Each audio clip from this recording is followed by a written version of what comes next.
Hello everyone, my name is Poonam Singh and welcome back to my channel Smart Study with RP। So friends, जैसा कि हम लोगों का syllabus चल रहा है यूपी ट्रिपल एससी पेट 2022, जिसमें हम लोग सब्जेक्ट साइंस के जो क्लासेस हैं ना वो तो कंटिन्यू कर ही रहे हैं डे बाय डे, लेकिन जो आज का हमारा वीडियो है वो है हिस्ट्री सिलेबस से रिलेटेड, क्योंकि आज से हम लोग हिस्ट्री भी स्टार्ट करते हैं। सो फ्रेंड्स, आइए आज हम लोग हिस्ट्री का जो भी सिलेबस दे रखा है ना यूपी ट्रिपल एससी पेट, ठीक है, उसमें जो भी सिलेबस दे रखा है उसके बारे में आज बात कर लेते हैं, ठीक है। सो चलिए स्टार्ट करते हैं वीडियो। देखिए फ्रेंड्स, हमने यहाँ क्या लिखा है, हिस्ट्री, ठीक है।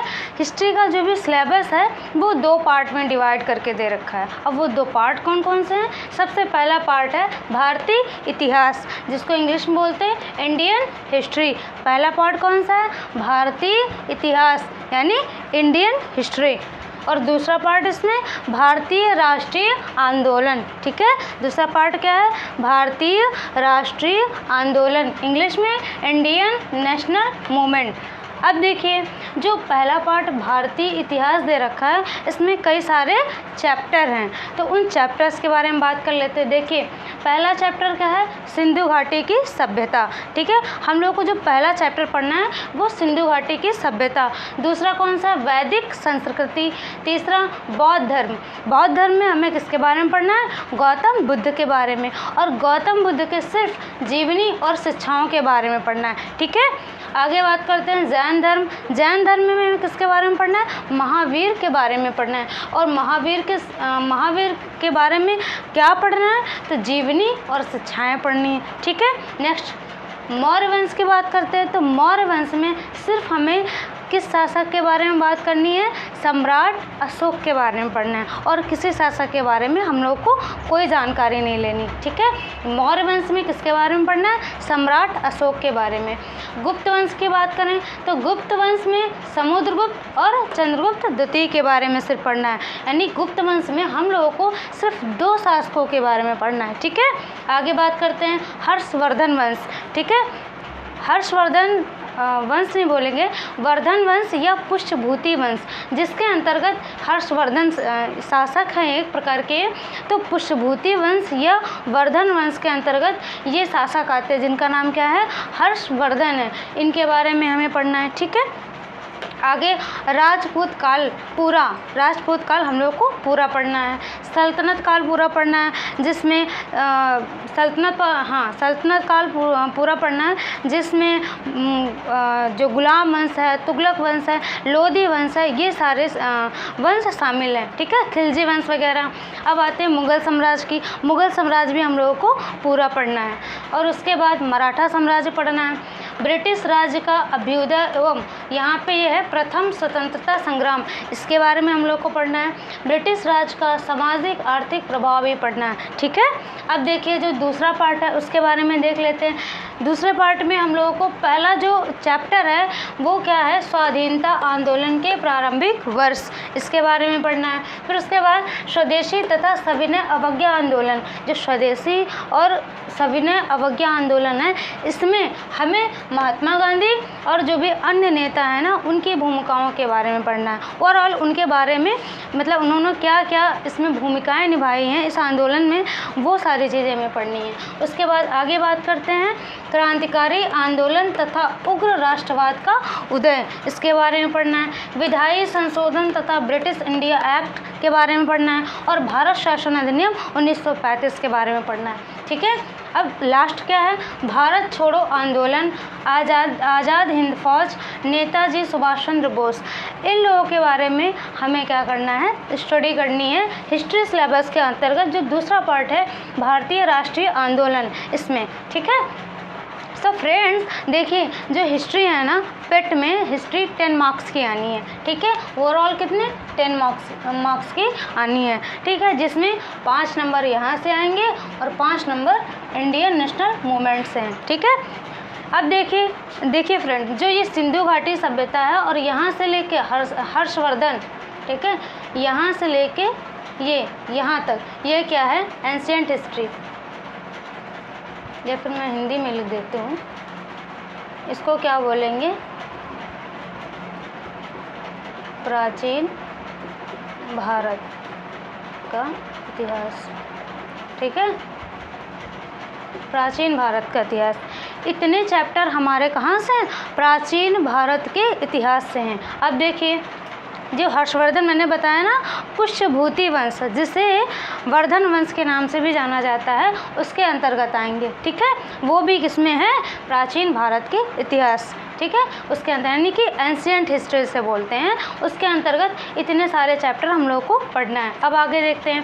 राजपूत काल से लेके, यहाँ से लेके यहाँ तक, मराठा तक, ये मिडवल हिस्ट्री है, यानी कि मध्यकालीन भारत। तो मध्यकालीन भारत का इतिहास, यानी कि मध्यकालीन भारत के इतिहास से हमें कौन कौन से चैप्टर पढ़ने हैं?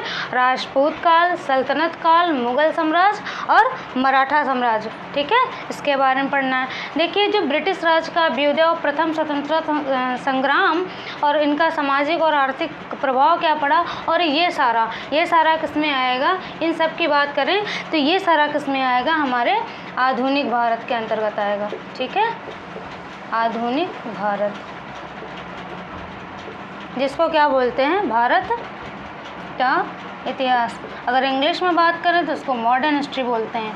तो फ्रेंड्स, हम लोगों को एंशिएंट हिस्ट्री में क्या क्या पढ़ना है, यानी कि प्राचीन भारत के इतिहास में सिंधु घाटी सभ्यता, वैदिक संस्कृति, बौद्ध धर्म में गौतम बुद्ध के जीवनी शिक्षा के बारे में, जैन धर्म में महावीर के जीवनी शिक्षा के बारे में, मौर्य वंश में सिर्फ सम्राट अशोक के बारे में पढ़ना है, गुप्त वंश में समुद्रगुप्त के बारे में, चंद्रगुप्त द्वितीय के बारे में ओनली पढ़ना है, और हर्षवर्धन वंश, यानी हर्षवर्धन नहीं बोलेंगे, वर्धन वंश या पुष्यभूति वंश में किस शासक के बारे में पढ़ना है? हर्षवर्धन के बारे में पढ़ना है। तो ये इतना हमारा हो गया प्राचीन भारत से, यानी कि एंशिएंट हिस्ट्री से। और मिडवल की बात करें तो राजपूत काल, सल्तनत, मुगल और मराठा, इन चैप्टर्स के बारे में पढ़ना है। उसके बाद जो मॉडर्न हिस्ट्री है उसमें ब्रिटिश राज का अभ्युदय एवं प्रथम स्वतंत्रता संग्राम और इनका सामाजिक आर्थिक प्रभाव क्या पड़ा, ये सारे, स्वाधीनता आंदोलन के प्रारंभिक वर्ष, स्वदेशी तथा सविनय अवज्ञा आंदोलन, महात्मा गांधी तथा अन्य नेताओं की भूमिका के बारे में पढ़ना है, क्रांतिकारी आंदोलन तथा उग्र राष्ट्रवाद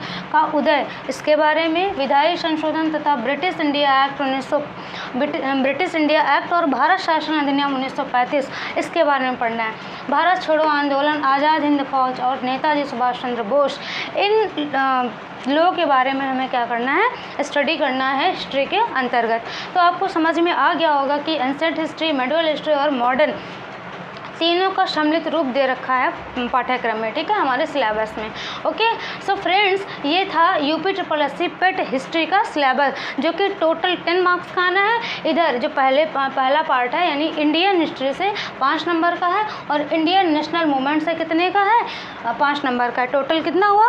10 का। अब देखिए फ्रेंड्स, हिस्ट्री को पढ़ने से पहले थोड़ा सा मैं हिस्ट्री का स्ट्रक्चर बता देती हूँ। स्ट्रक्चर मतलब यानी कि जो आगे के हम टॉपिक करेंगे ना, तो उससे रिलेटेड थोड़ा सा ओवरव्यू दे देते हैं। क्योंकि फ्रेंड्स क्या होता है, जैसे कोई सब्जेक्ट पढ़ना है ना, तो सबसे पहले कोशिश करें ये ना दिमाग में लाएं कि नहीं आज ही इसको मुझे ख़त्म करना है। हम उस चैप्टर को पढ़ने से पहले थोड़ा सा उसके बेसिक स्ट्रक्चर के बारे में पढ़ लेते हैं ना, तो वो चैप्टर पढ़ना हमारे लिए आसान हो जाता है। बस वही हम यहाँ पे करने जा रहे हैं कि हिस्ट्री के जो भी चैप्टर आगे हैं ना, उनको पढ़ाने से पहले हम थोड़ा सा ओवरव्यू यानी कि स्ट्रक्चर के बेसिक स्ट्रक्चर के बारे में पढ़ लेते हैं, ताकि आपको ये सारी चीज़ें अच्छे से समझ में आए। तो ठीक है फ्रेंड्स, इसको हम मिटाते हैं और जो बेसिक स्ट्रक्चर की बात कर रहे हैं ना, उसकी बात करते हैं। देखिए, ऐसे कर ले।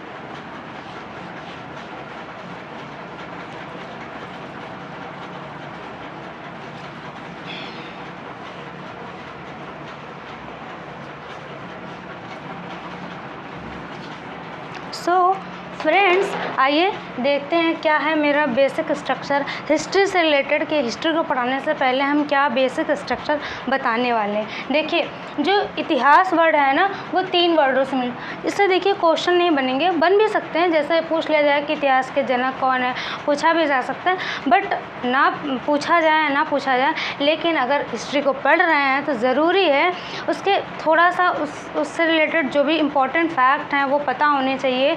टॉपिक बेसिक जो दे रखे हैं वो तो हम करेंगे, लेकिन थोड़ा सा बेसिक स्ट्रक्चर देख लेते हैं। देखिए जो इतिहास है वो 3 वर्ड से मिलकर बना है। कौन कौन से? पहला है इति, दूसरा है हा और तीसरा है आस। इसका मतलब होता है ऐसा ही, और हा का मतलब निश्चित रूप से,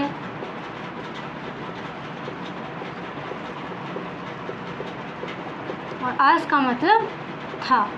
ठीक है, यानी कि ऐसा ही निश्चित रूप से था। कोई ऐसी घटना जो ना प्रमाणों, कोई ऐसी घटना जो प्रमाणों से उसका क्या हो, पुष्टिकरण हुआ हो, वैसी घटना, ठीक है, वो क्या कहलाएगी, हिस्ट्री के अंतर्गत आएगी।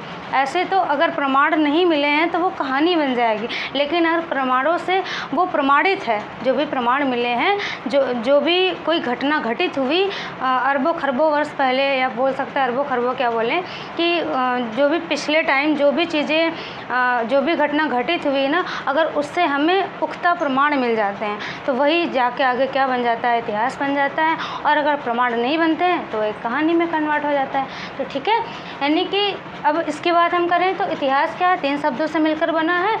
इति, हा और आस। इति का मतलब होता है ऐसा ही, हा का मतलब होता है निश्चित रूप से, आस का मतलब था, यानी कि पिछले टाइम, यानी कि पिछले जो भी समय बीता है उसमें ऐसा ही निश्चित रूप से था। ये इतिहास का मतलब समझ में आता है। ठीक है, इतिहास का मतलब ये है। अब आगे बात करते हैं। देखिए जो इतिहास है ना, इसको लिपि के आधार पे, अब लिपि क्या होती है? लिपि का मतलब होता है किसी भी भाषा को, कोई भी भाषा है और उसको लिखने का ढंग। ठीक है, अब भाषा जो होती है ना, भाषा में कई सारी लिपियाँ हो सकती हैं। जैसे हिंदी की बात करें तो हिंदी हमारी भाषा है और लिपि क्या है, देवनागरी है। ठीक है, तो एक भाषा की कई सारी लिपियाँ हो सकती हैं। वैसे हम ये बात कर रहे हैं यहाँ पे कि इतिहास को लिपि के आधार पे, यानी कि लिखने के ढंग, यानी लिपि का मतलब क्या है, लिखावट एक तरीके से, यानी कि लिखने के ढंग के आधार पे कितने भागों में डिवाइड किया गया है, 3 भागों में डिवाइड किया गया है। तो लिपि के आधार पे कितने, 3 भागों में डिवाइड किया गया है। वो 3 भाग कौन कौन से हैं? देखिए पहला है प्रागैतिहासिक काल। ठीक है, पहला क्या है, प्रागैतिहासिक काल। दूसरा है आद्य ऐतिहासिक काल, आद्य ऐतिहासिक काल। ठीक है, और जो तीसरा है वो है ऐतिहासिक काल, जिसके अंतर्गत हम लोग आते हैं, ऐतिहासिक काल। देखिए फ्रेंड्स, लिपि के आधार पे बांटा गया है तो कोई ना कोई स्पेशल फीचर होगा, मतलब कि कोई ना कोई विशेषता होगी, तभी तो इनको बांटा गया है ऐसे। तो देखिए जो ये प्रागैतिहासिक काल है ना, इसमें जो भी मानव था उसको लिखना पढ़ना नहीं आता था। जब लिखना ही नहीं आता था, जब लिखा ही नहीं उन्होंने, तो पढ़ेंगे क्या? तो इसका मतलब क्या हुआ, जो प्रागैतिहासिक काल है इसमें मानव को लिपि का ज्ञान नहीं था। ठीक है, तो यहाँ पे क्या है, लिपि का ज्ञान ही नहीं था। जब ज्ञान ही नहीं था तो लिखेंगे क्या? ज्ञान, आगे हम क्रॉस लगा रहे हैं, इसका मतलब क्या है, यहाँ पे मानव को लिपि का ज्ञान नहीं था। ठीक है, यानी कि यहाँ पे लिपि का विकास नहीं हुआ था। अब इसकी बात करते हैं। देखिए अगर लिपि का ज्ञान नहीं था तो हम लोग जाने कैसे कि ये प्रागैतिहासिक काल है?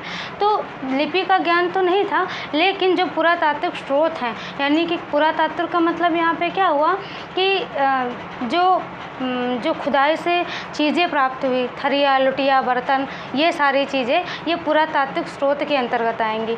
कहीं से खुरपा, ये सारी चीज़ें, आई थिंक आप लोगों को ये वर्ड समझ में आ रहे होंगे कि थरिया, लुटिया, बर्तन का होता है। ठीक है, तो फ्रेंड्स जो प्राग ऐतिहासिक काल है, इसका जो प्रमाण है ना, मतलब कैसे पता चला कि ये प्राग ऐतिहासिक काल से जुड़ा हुआ है। ठीक है, तो वो पुरातात्विक स्रोत के आधार पे, ठीक है, लिपि का ज्ञान नहीं था लेकिन पुरातात्विक स्रोत के आधार पे बताया गया है कि ये सारी चीज़ें, यानी कि ये काल इसके अंतर्गत आएगा। ठीक है, अब देखते हैं आद्य ऐतिहासिक काल की बात करते हैं। तो यहाँ पे मानव को लिपि का ज्ञान तो था, मतलब वो लोग तो लिख लेते थे, पढ़ भी लेते रहे होंगे, तभी तो लिख लेते होंगे, लिख लेते थे। लेकिन फ्रेंड्स, लिपि का ज्ञान था लेकिन उस लिपि को आज तक हम लोग पढ़ नहीं पाए। ठीक है, तो मेरे हिसाब से ये लोग कैसे रहे होंगे, डॉक्टर रहे होंगे उस टाइम के, क्योंकि डॉक्टर की लैंग्वेज ही ऐसी होती है कि डॉक्टर की लैंग्वेज सिर्फ डॉक्टर ही समझ सकता है, और अगर कोई भी आम इंसान है तो वो नहीं समझ सकता है। तो ऐसे ही बोल रही हूँ मैं कि जो आद्य ऐतिहासिक काल के लोग हैं ना, वो लिखना जानते थे, उनको लिपि का ज्ञान था, लेकिन उस लिपि को आज तक हम लोग पढ़ नहीं सके। तो वो लिपि, मतलब कि वो काल जिसमें लिपि का ज्ञान तो था लेकिन हम लोग पढ़ नहीं सकते, उसको किसके अंतर्गत रखा गया, आद्य ऐतिहासिक काल के अंतर्गत। तो यहाँ पे क्या लिखेंगे, लिपि का ज्ञान था, जो इस काल का मानव था आद्य ऐतिहासिक काल का, उसको लिपि का ज्ञान था। ठीक है, इसके आगे हम ऐसे टिक लगा रहे हैं। ठीक है, आद्य ऐतिहासिक के बाद ऐतिहासिक काल की बात करते हैं। तो ऐतिहासिक काल के अंतर्गत वो टाइम, ये जो टाइम पीरियड है, इसके अंतर्गत मानव को लिपि का ज्ञान भी था और उसको हम लोग पढ़ भी लिए आराम से। तो ये वो काल है जिसमें लिपि का ज्ञान भी है और ह्यूमन उसको, यानी हम लोग उसको पढ़ भी सकते हैं। तो ठीक है, इसमें लिपि का ज्ञान भी था और साथ में हम लोगों ने उसे पढ़ा भी, यानी कि वो लिपि पढ़ी भी जा सकी। ठीक है,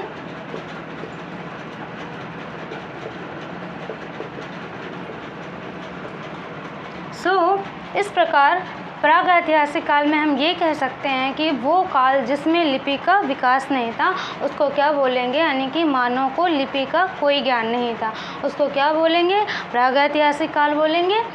आद्य ऐतिहासिक काल की बात करते हैं तो वो का टाइम पीरियड जिसमें लिपि का ज्ञान तो था लेकिन उसको आज तक हम लोग पढ़ नहीं पाए हैं, वो किसके अंतर्गत आएगा, आद्य ऐतिहासिक काल के अंतर्गत आएगा। ऐतिहासिक काल की बात करें तो वो टाइम पीरियड जिसमें लिपि का ज्ञान भी था और उसे हम लोगों ने पढ़ा भी, यानी उस लिपि को पढ़ा भी जा सकता है, तो वो किसके अंतर्गत आएगा, ऐतिहासिक काल के अंतर्गत आएगा। ठीक है, तो आई थिंक आपको ये समझ में आ गया होगा कि इतिहास को कितने भाग, इतिहास के जो इतिहास वर्ड है इसको जब तोड़ा गया तो ये 3 वर्ड में टूटा। इतिहा और आस, इसका मतलब हुआ ऐसा ही, हा का मतलब निश्चित रूप से, आस का मतलब था। ठीक है, तो ये इतिहास वर्ड का मतलब ये हुआ। अब लिपि के आधार पे इतिहास को कितने भागों में डिवाइड किया गया है, 3 भागों में, प्राग ऐतिहासिक काल, आद्य ऐतिहासिक काल, ऐतिहासिक काल। प्राग ऐतिहासिक काल का मतलब क्या होता है, वो टाइम पीरियड जिसमें मानव को लिपि का ज्ञान नहीं था, वो टाइम पीरियड जिसमें मानव को लिपि का ज्ञान था लेकिन आज तक हम लोग उसे पढ़ नहीं सके, वो आद्य ऐतिहासिक काल कहलाता है। वो टाइम पीरियड यानी वो काल जिसमें लिपि का ज्ञान भी था और हम लोगों ने उसे पढ़ा भी, वो काल कौन सा कहलाएगा, ऐतिहासिक काल कहलाएगा। अब देखिए फ्रेंड्स, मैं एक चीज़ और एक पॉइंट यहाँ पे बताना चाहूँगी, इतिहास के जनक। देखिए इसमें बड़ा कन्फ्यूज़न होता है कि जो भूगोल के जनक है ना, भूगोल ज्योग्राफी, ठीक है, उसके जो जनक हैं वो कौन है, तो वो है इराटोस्थनीज करके नाम है। तो उसमें और हेरोडेट्स दोनों में कन्फ्यूज़न होता है कि वो हिस्ट्री के हैं या ज्योग्राफी। तो देखिए फ्रेंड्स, जो अब इसके जनक कौन है, हिस्ट्री के जनक की बात करें तो वो हैं कौन, हेरोडोट्स। ठीक है, तो हिस्ट्री के जनक कौन है, हेरोडोट्स। अब ये हम भूले ना, उसके लिए क्या कर सकते हैं, तो देखिए हिस्ट्री भी एच से स्टार्ट होती है और ये भी एच से, इस तरीके से हम इसको कोरिलेट करके आराम से याद कर सकते हैं। सो फ्रेंड, ये चीज़ आपको समझ में आ गई होगी। अब आगे बात करते हैं। देखिए जो ये प्राग ऐतिहासिक काल है ना, इसके अंतर्गत कौन कौन सा टाइम पीरियड आता है। देखिए कौन सा। सबसे पहला इसमें है, ये भी 3 भागों में डिवाइड है। पहला है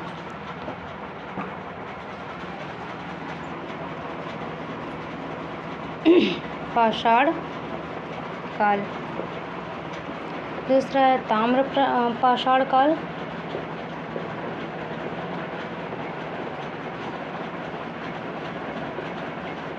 और तीसरा है इसमें लौह काल का प्रारंभिक, लौह काल की प्रारंभिक अवस्था। हाँ, लौह काल की प्रारंभिक अवस्था, ठीक है। सो फ्रेंड्स, जो ऐतिहासिक काल है, यानी ऐतिहासिक काल के अंतर्गत कौन कौन से टाइम पीरियड आते हैं, तो उसमें है पाषाण काल, या बोल सकते हैं कि जो ये ऐतिहासिक नहीं, प्राग ऐतिहासिक काल जो है, इसको 3 भागों में डिवाइड किया गया है। पाषाण काल, ताम्र पाषाण काल और लौह काल की प्रारंभिक अवस्था। और अब बात करते हैं, सिर्फ इतना ही जान लीजिए, इनके बारे में हम लोग को पढ़ना नहीं है, ठीक है। और एक चीज़ और देख लेते हैं, जैसे पाषाण काल है, इसको भी 3 भागों में डिवाइड किया गया है। इसमें पहला कौन सा है इसमें, पूरा पाषाण काल, पूरा पाषाण काल।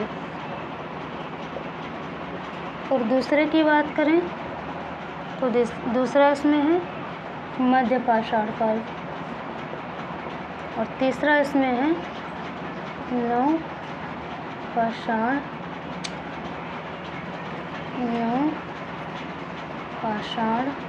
काल, ठीक है।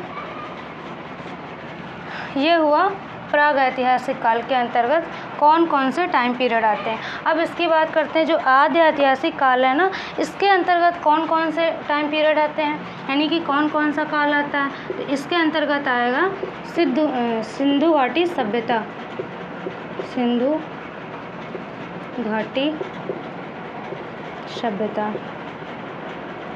यह इसको कांस्य युगीन सभ्यता भी बोला जाता है, ठीक है। अब इसमें कौन कौन सा आएगा, तो इसकी बात करते हैं, तो इसमें हो जाएगा पहला ऋग्वैदिक काल,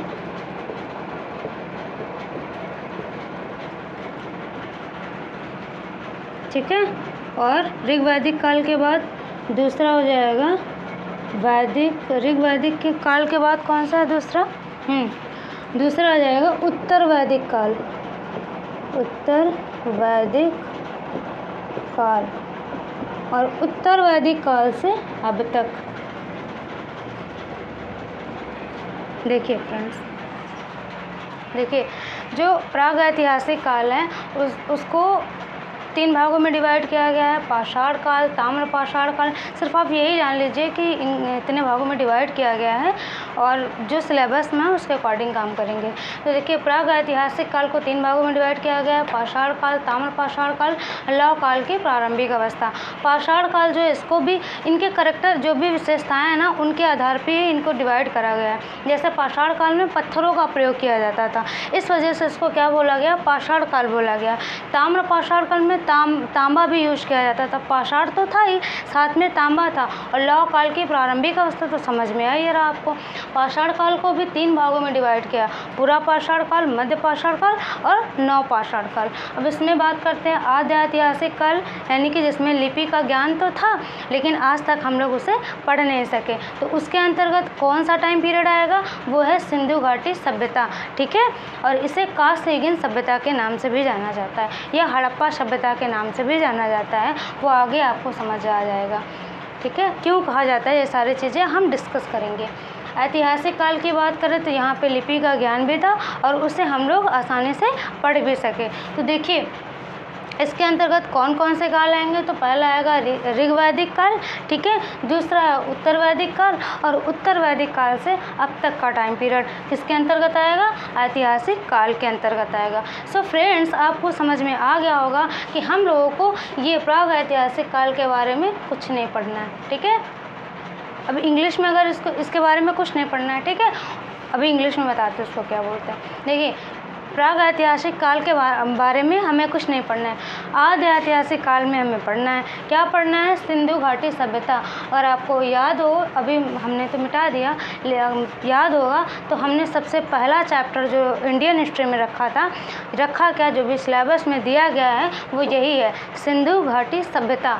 अब इससे क्या पता चला कि जो सिंधु घाटी सभ्यता है उसमें जो मानव रहते थे ना, उनको लिपि का ज्ञान था, लेकिन हम लोग उसको पढ़ नहीं सके, ठीक है। तो ये किसके अंतर्गत आएगा? आद्य ऐतिहासिक काल के अंतर्गत आएगा, ठीक है। और इसकी बात करें तो ऋग वैदिक, उत्तर वैदिक से लेके अब तक। सो फ्रेंड्स, देखिए, ये बताने का मेरा मकसद यही था कि आपको ये समझ में आ जाए, जो पहला चैप्टर दे रखा है सिंधु घाटी सभ्यता, वो किस काल के अंतर्गत आएगा, यानी जो लिपि के आधार पर डिवाइड किया गया है उसमें सिंधु घाटी सभ्यता, अभी ऋग वैदिक काल, उत्तर वैदिक काल, वैदिक काल तो दिया है जिसमें सारे हम लोग को पढ़ना है, वैदिक संस्कृति के बारे में पढ़ना है, तो सारी चीज़ें तो है ही हैं। तो ये हमारे इसके अंतर्गत आएगा और ये इसके अंतर्गत आएगा। आपको अच्छे से समझ में आ गया होगा कि हमने ये क्यों बनाया था, ठीक है। तो चाहे एक बार और रिकॉल कर लेते हैं कि इतिहास जो है 3 वर्ड से मिलकर बना है, इतिहा और आस। इत का मतलब होता है ऐसा ही, हा का मतलब होता है निश्चित रूप से, आस का मतलब हुआ, ठीक है, ऐसा ही निश्चित रूप से हुआ या था बोल सकते हैं। लिपि के आधार पे 1 मिनट, इतिहास के जनक की बात करी जाए तो वो हैं हेरोडोटस। अब लिपि के आधार पे जो इतिहास है इसको 3 भागों में डिवाइड किया गया है, प्राग ऐतिहासिक काल, आद्य ऐतिहासिक काल। ऐतिहासिक काल जो प्राग ऐतिहासिक काल है उसमें मानव को लिपि का ज्ञान नहीं था, यानी कि वो लिखना पढ़ना नहीं जानता था। जब लिख ही नहीं पाता तो पढ़ेगा क्या, तो लिपि का ज्ञान नहीं था, ठीक है। अगर प्राग ऐतिहासिक काल की बात करें तो उसको भी 3 भागों में डिवाइड किया गया है, पाषाण काल, ताम्र पाषाण काल, लौह काल की प्रारंभिक अवस्था। इसमें पाषाण काल को भी 3 भागों में डिवाइड किया गया है, पुरा पाषाण काल, मध्य पाषाण काल और नव पाषाण काल, ठीक है। अब आद्य ऐतिहासिक काल की बात करते हैं तो इसमें मानव को लिपि का ज्ञान था, लेकिन आज तक हमको वो समझ नहीं है, हम लोग उसको पढ़ भी नहीं सके, यानी कि वो डॉक्टरी लैंग्वेज थी, डॉक्टरी लैंग्वेज का, ठीक है। कहने का मतलब सिर्फ इतना है कि आज तक हम लोग उसको पढ़ नहीं सके, ठीक है। और इसके अंतर्गत जो हमें पढ़ना है वो है सिंधु घाटी की सभ्यता, यानी कि कौन सा टाइम पीरियड आएगा, तो वो है सिंधु घाटी की सभ्यता, काष्ठयुगीन सभ्यता के बारे में पढ़ना है। ऐतिहासिक काल की बात करें तो इसमें ऋग वैदिक, उत्तर वैदिक से लेके अब तक। सो फ्रेंड, ये था हमारा आज का वीडियो यूपी SSSC पेट हिस्ट्री सिलेबस से रिलेटेड, और थोड़े बहुत हिस्ट्री के पॉइंट जो कि इम्पोर्टेंट तो हैं, जिससे पूछा जाए कि इतिहास के जनक कौन है, तो आपको पता होना चाहिए कि हिस्ट्री अगर हम पढ़ रहे हैं तो हमें जनक तो पता ही होना चाहिए बेसिकली। और इसकी बात करें तो इसको मैंने इसलिए बताया ताकि आपको समझ आ जाए कि जो सिंधु घाटी सभ्यता पढ़नी है उसकी लिपि कैसी है, ठीक है। एक ये चीज़, और दूसरी चीज़ किस काल में उसको रखा गया है, और ये सारी चीज़ें अब ये आपको ये समझ में आ गया है कि इसको हमें नहीं पढ़ना है, हम लोग को कहाँ से स्टार्ट करना है, आद्य ऐतिहासिक काल यानी कि सिंधु घाटी सभ्यता से स्टार्ट करना है। सो फ्रेंड्स, ये था हमारा आज का वीडियो, कैसा लगा आपको ज़रूर बताइएगा। और हाँ,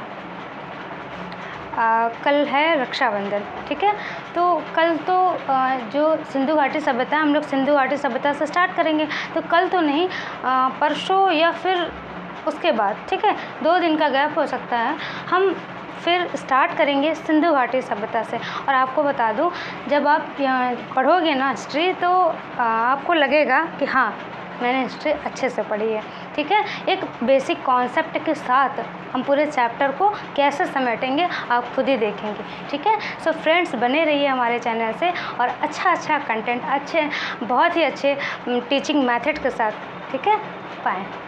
सो फ्रेंड्स, बहुत सारा कमेंट करिएगा, आपको हिस्ट्री समझ में आती है नहीं आती है, कोई मायने नहीं रखता है। आज से आप स्टार्ट कर दीजिए, आपको बिल्कुल समझ में आएगी हिस्ट्री, और बहुत ही अच्छे से बताऊंगी मैं। जैसे मैं साइंस के वीडियो डालती हूँ ना, जैसे मैं साइंस को पढ़ाती हूँ वैसे मैं हिस्ट्री को भी पढ़ाऊँगी, और हिस्ट्री तो क्या, अभी मैं पॉलिटी भी लाऊँगी, इकोनॉमी भी लाऊँगी, सारे सब्जेक्ट लाऊँगी, ठीक है।